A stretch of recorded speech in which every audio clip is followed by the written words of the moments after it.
Hello all, welcome to ATC. So today we will see what are the different terms we are using in finite automata. So the first one is alphabet. Yeah, so we also call it as input symbol sigma.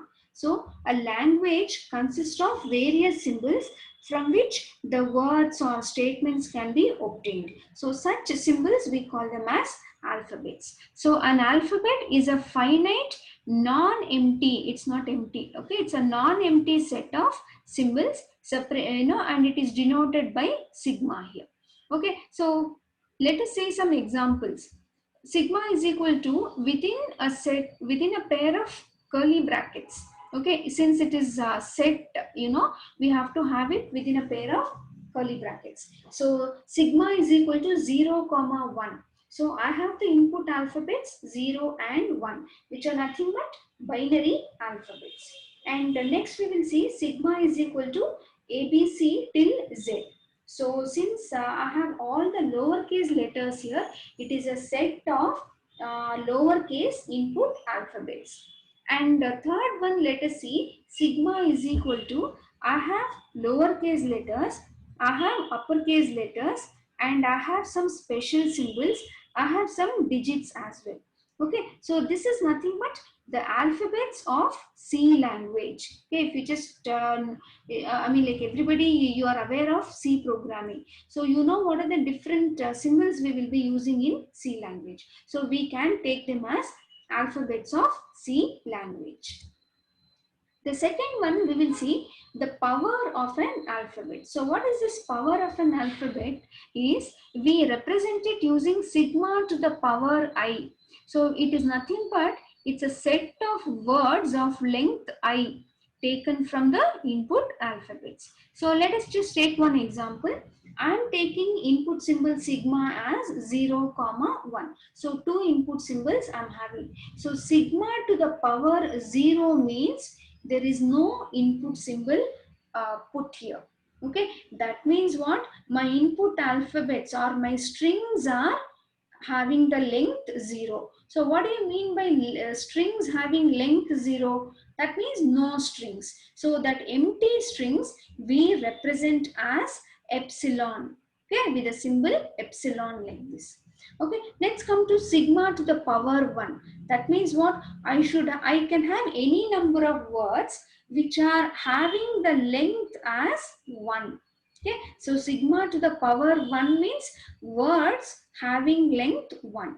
So what are the different words we can have? 0 is one which is having the length 1. 1 having the length 1. Sigma to the power 2 means, okay, so I can have the symbols with the length 2. Okay, so the different inputs we have is 0 and 1. So out of these two inputs we can have different combinations of strings here. So let's say my strings are 0 0 0 1 1 0 1 1. Okay, so which are having, each one is having the length 2 here. Okay, I think this is a maximum we can have where I know the number of the word length is 2 here. Similarly, if I make sigma 3, then the words can be 0 0 0 0 0 1 till 1 1 1. So this process goes on. The third one is string. So usually we will represent string with the letter W. So a string is a finite sequence of symbols obtained from alphabets of a language. That means it's a combination of different alphabets we have. So and usually we denote it by W. Okay, and empty string is always denoted by epsilon. So this we will see this little later in detail. Okay, so let's take one example. Sigma is equal to 0 comma 1. So sigma is a set of binary inputs here. So I am just getting the different strings like this. Okay, 0 can be one string, 1 can be one string, 0 0 or 0 1 or 0 1 1 1 0 1, anything. Okay, each one we call it as a string here.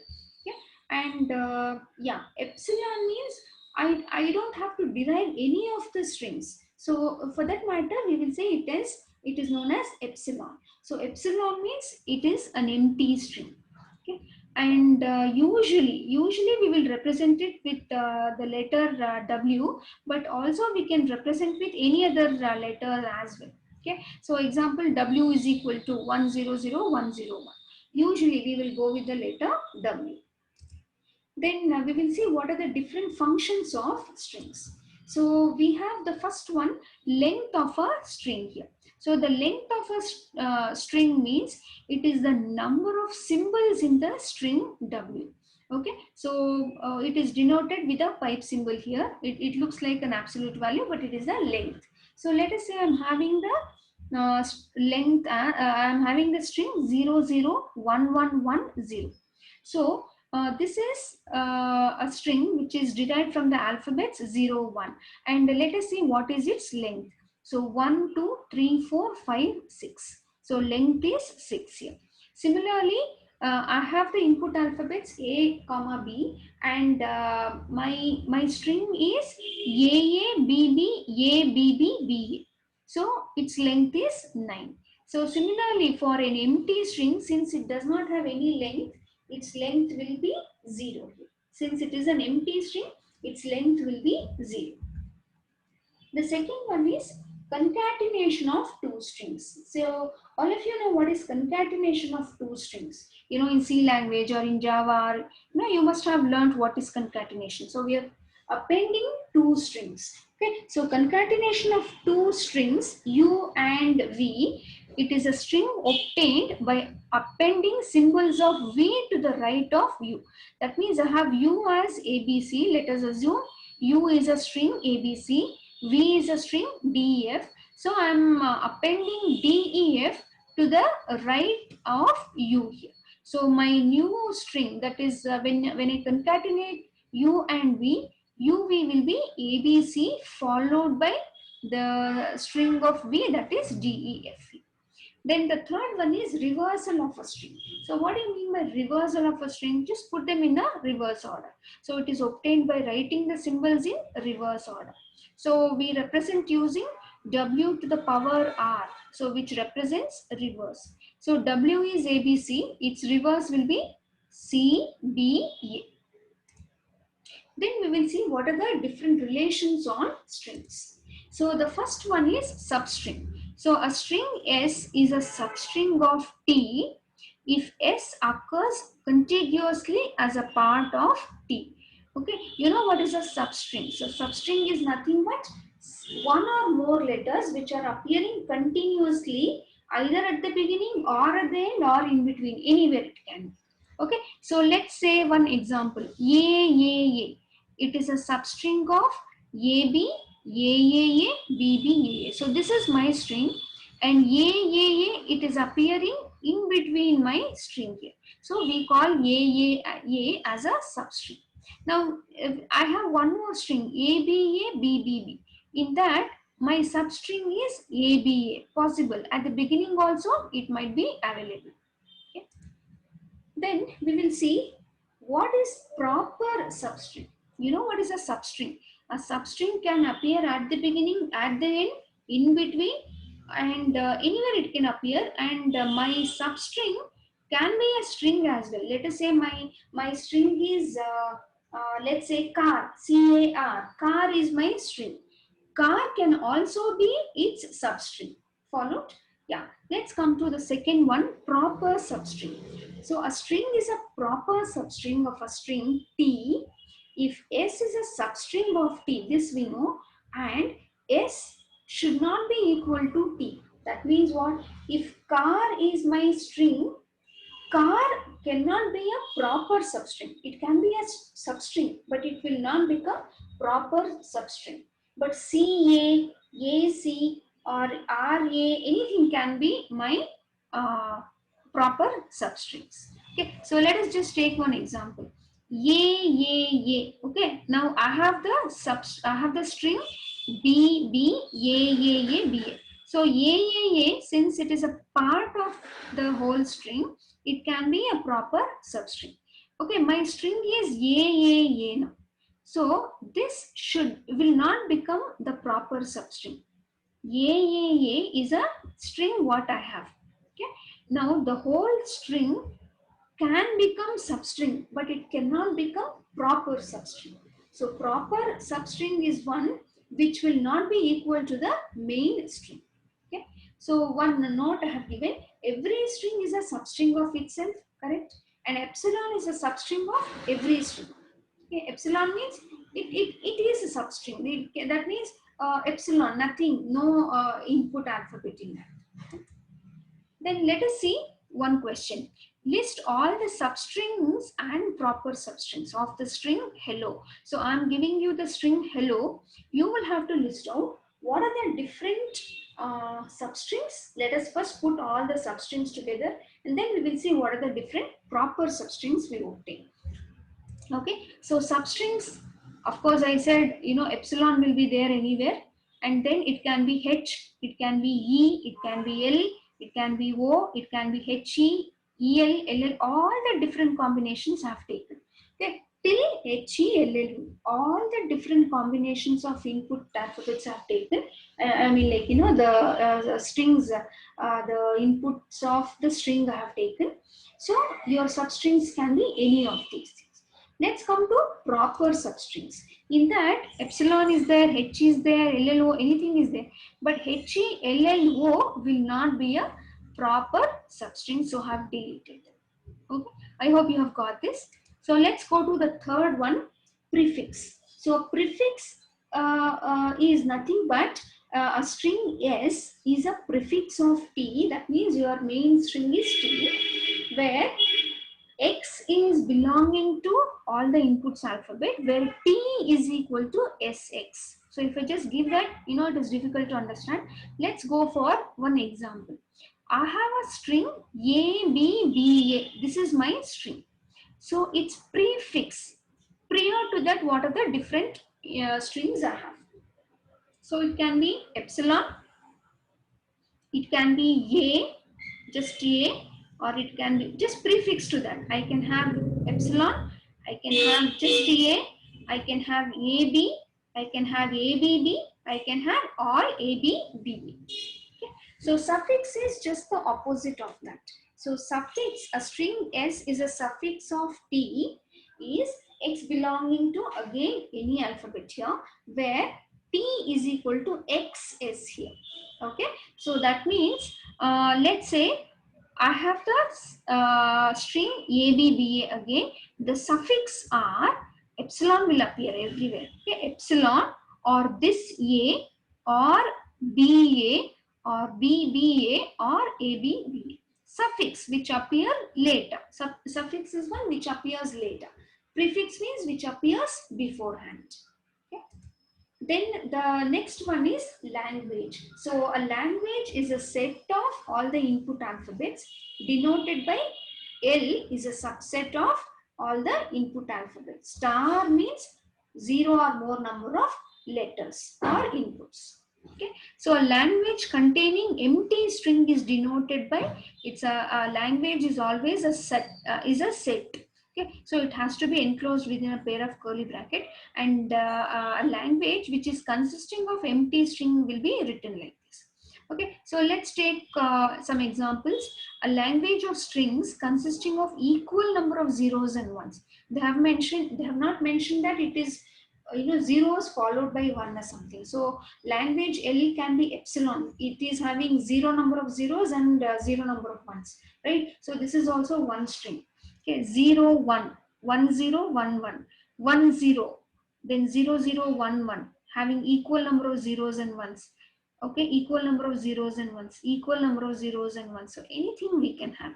So a language of strings consisting of equal number of zeros and ones. So we represent it as L is equal to, within a pair of curly brackets, since it is a set, I can write any string here, which is matching.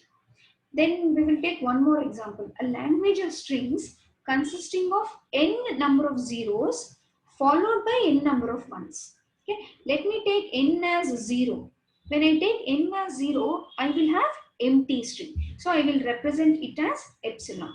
Then let me take n as 1. Then I will have n number of zeros. So 0 followed by 1. 0, 1. See, I cannot have 1, 0. my string cannot be 1 0. No, it should be 0 followed by 1. 0 0 followed by 1 1. 0 0 0 followed by 1 1 1. Did you understand? So it's always zeros followed by ones here. Okay. So then an empty language we will represent like this. Okay, null. We also call it as null. Okay. Then we will see some of the examples of language again. Let's say I'm giving the description in English. Language that contains strings consisting of any number of A's and B's. So how do we write that? We will write it as L is equal to W belonging to A or B star. That means any number. Star represents any number. Then language that contains strings of A's and B's where all A's precede B's. Okay, that means A preceded by B. So A power I, B power J, where I is greater than or equal to 1, J greater than or equal to 1 here.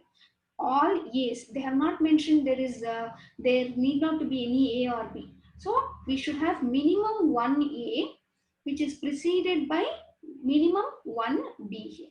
So any number of A's followed by any number of B's here. Okay.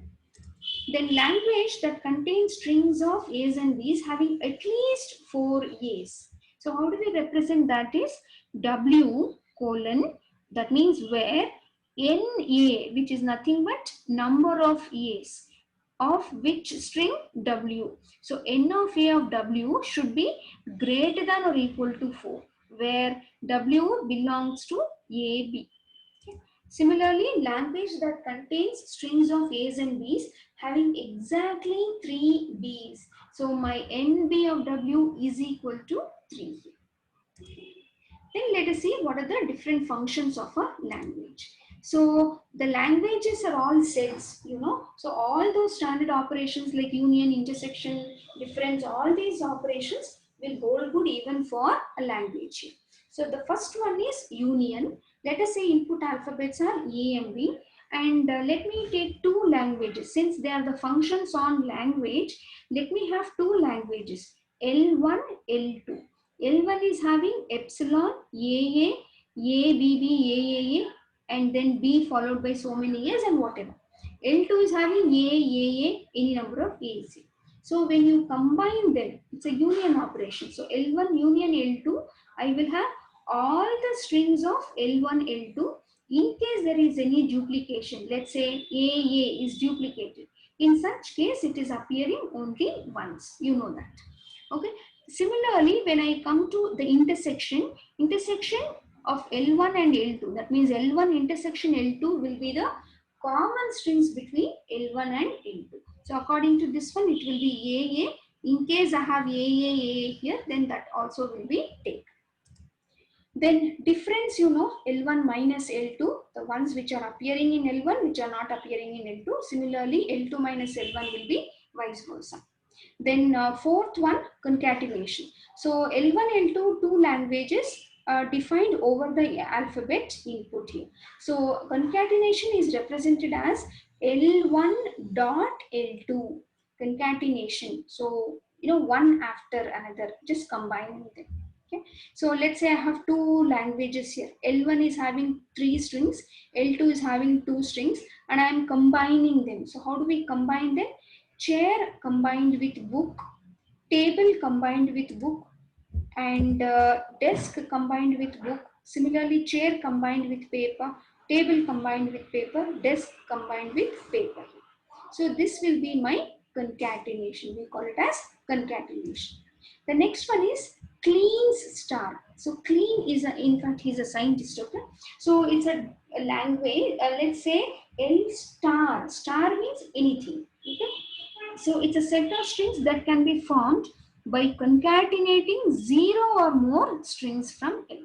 So 0 or more strings. Star means always 0 or more strings. So let us say I'm having one example. L as dog, cat and fish. So L star means It can be any nothing also. That means epsilon, zero, empty string. Then it can be dog, it can be cat, it can be fish, or I can combine them. Any of these things, I can combine all of them. Anything is fine. Okay. Then the sixth one is sentence. So a string that belongs to a language is called as word or a sentence. So like let us say I'm having the language like this. Now 01 is a string, or 1100 is a string or a sentence.